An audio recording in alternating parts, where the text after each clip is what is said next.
सैफुल मुलूक के मुसन्नफ आरिफ कामिल खरी शरीफ हज़रत मियाँ मोहम्मद बख्श रहमतुल्लाह अलैह आज़ाद जम्मू कश्मीर के ज़िला मीरपुर में 1830 में पैदा हुए।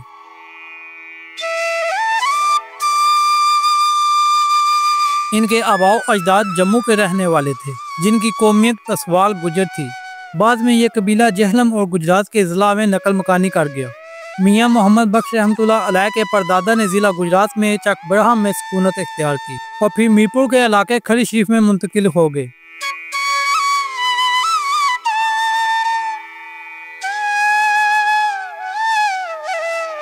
मियाँ मोहम्मद बख्श रहमतुल्लाह अलैह के वालिद का नाम मियाँ शम्सुद्दीन था। मियाँ मोहम्मद बख्श के ख़ानदान की 4 नस्लें इलाके के इंतहाई काबिल एहतराम सूफी बुजुर्ग पीर शाह गाजी रहमतुल्लाह अलैह के दरबार से मुंसलिक रहीं। इनके परदादा मियाँ दीन मोहम्मद रहमतुल्लाह अलैह हज़रत पीर शाह गाजी रहमतुल्लाह अलैह के खलीफा और बाद में जानशीन बने। मियाँ मोहम्मद बख्श रहमतुल्लाह अलैह के दादा और वालिद भी इसी दरबार आलिया के सजादा नशीन रहे।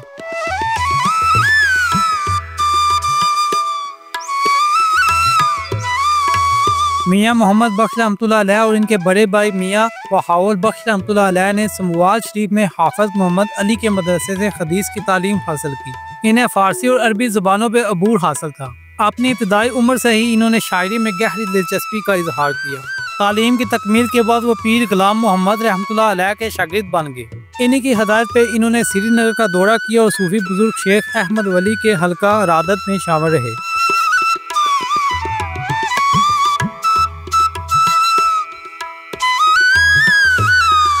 इनके वालिद मियाँ शम्स रहमतुल्लाह अलैह ने अपनी मौत से कबल मियाँ मोहम्मद बख्श रहमतुल्लाह अलैह से कहा कि वो अगले सजादा नशीन हों, लेकिन मियाँ मोहम्मद बख्श ने तजवीज़ पेश की कि उनके बड़े भाई मियाँ बहाउल बख्श जो उनसे चंद साल बड़े थे को सजादा नशीन बनाया जाए। अपने वालिद की वफ़ात के बाद आपने तकरीबन 4 साल इन्हीं के कमरे में सुकूनत इख्तियार की। उसके बाद इन्होंने मज़ार के मुल्हिक जगह पे घास फूस से एक हिजरा नमाज झोंपड़ी बनाई और 14 साल वहाँ क़याम किया। 1880 में मियाँ बहाउल बख्श के इंतकाल के बाद दरबार पीर शाह गाजी के सजादा नशीन बने और अपनी तमाम उम्र खरी शरीफ में ही गुजारी।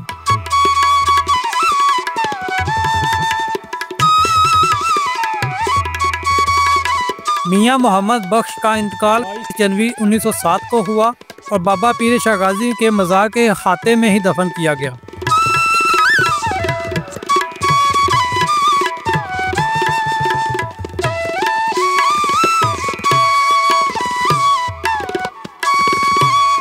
मियाँ मोहम्मद बख्श ने सारी उम्र शादी नहीं की। मियाँ मोहम्मद बख्श कई किताबों के मुसन्नफ थे, जिनमें सोहनी मायवाल, तोहफा मीरा, किस्सा शेख सनान, नरंगे इश्क, किस्सा शाह मंसूर, अलमारूफ मंसूर, हलाज, शीरी फरियाद, तोहफा रसूलिया, गुलजार फिक्र, ससी पुनू, मिर्जा साहिबा, हदायत मुसलमीन, पंजगंज, तज़किरा मकीमी, ही रांझा और सबसे मशहूर सैफुल मुलूक, जिसका नाम इन्होंने खुद सफरुल इश्क रखा था। मियाँ मोहम्मद बख्श अपने हम असर पंजाबी के तमाम सूफी शायरों में से सबसे ज़्यादा फारसी शायरी से मुतासर थे। इन्होंने सैफुल मुलूक सिर्फ 33 साल की उम्र में मुकम्मल कर ली थी। सैफुल मुलूक फारसी मुसन्नफ़ात की तर्ज पर है और इसमें 9270 अशार और 64 अबवाब हैं। ये ख्याल किया जाता है कि सैफुल मुलूक का माहज़ दास्तान अलिफ लैला है, जो फारसी, उर्दू, सराइकी, सिंधी, पश्तो, बंगला और पंजाबी समेत कई ज़बानों में लिखी गई है। इन तमाम ज़बानों की तसनीफ़ात में सबसे ज़्यादा मशहूर और मकबूल सैफुल मुलूक है। पंजाब के शुमाली अज़ला के लोग सैफुल मुलूक बड़े ज़ौक़ और शौक़ से पढ़ते और सुनते हैं और अक्सर इलाकों में सैफुल मुलूक के सुनने की महफिल का बाकायदा इनेकाद किया जाता है। सैफुल मुलूक की ही वजह से लोगों की एक बहुत बड़ी अक्सरियत मियाँ मोहम्मद बख्श रहमतुल्लाह अलैह से खास मोहब्बत और उनसियत रखती है। खरी शरीफ में मियाँ मोहम्मद बख्श रहमतुल्लाह अलैह के सालाना उर्स के मौके पर हज़ारों इद्दतमंद हाज़िरी देते हैं।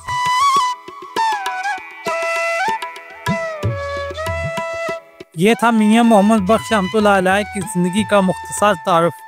उम्मीद है आपको हमारी आज की वीडियो अच्छी लगी होगी। वीडियो को लाजमी लाइक और शेयर कीजिएगा, कमेंट्स में अपनी राय का इज़हार ज़रूर कीजिएगा और हमारे पेज राशिद चौधरी को ज़रूर फॉलो और सब्सक्राइब कीजिएगा। फ़ी अमानिल्लाह।